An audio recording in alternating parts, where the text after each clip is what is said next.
is Fenerbahçe under 19 players leaving pitch only 1 minute into the game after they were sent to play instead of their main team against their biggest rivals Galatasaray in Turkish Super Cup.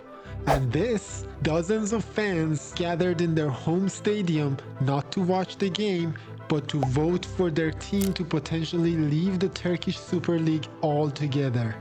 All of that comes after this extraordinary game against Trabzonspor a few weeks ago. The game was under constant barrage of missiles being thrown from the stands.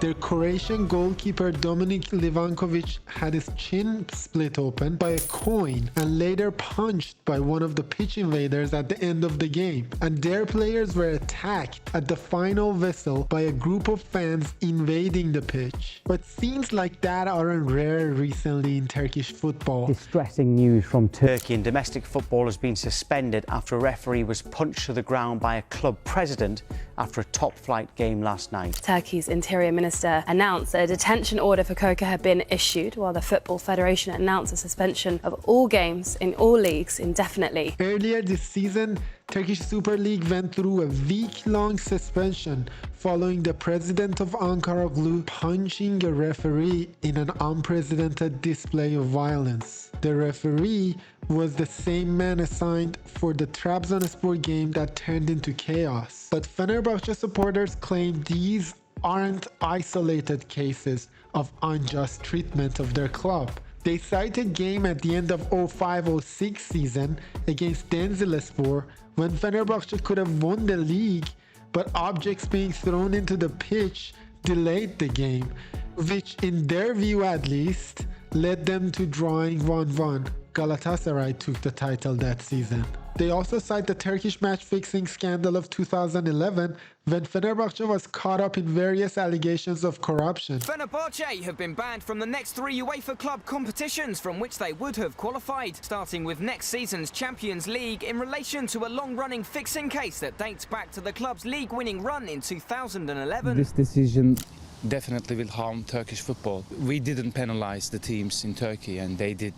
The club's former president, Aziz Yildirim, was jailed for 6 years, but in 2020, his conviction was quashed and the club was cleared of any wrongdoing. But perhaps the most serious incident happened in 2015. On Saturday, the 4th of April, the attack happened near the images that have rocked Turkish football and stunned the world. Fenerbahçe's team bus was shot at by a gunman after their 5-1 win at Rispor. The attack happened near a viaduct in the Irakli district of the Black Sea province of Trabzon. No players were hurt, but the coach's driver is said to have been taken to hospital. When the team was traveling back from a game against Denizlispor, a bullet was shot at their bus, the driver was hit, and it was only the smart actions of a security guard that stopped them from driving off a cliff. The perpetrator has never been found. But going back to the vote on the General Assembly, the vote was not quite as simple as deciding whether they would quit the league. It was to give their club president Ali Koç the power to take an action, ranging from doing nothing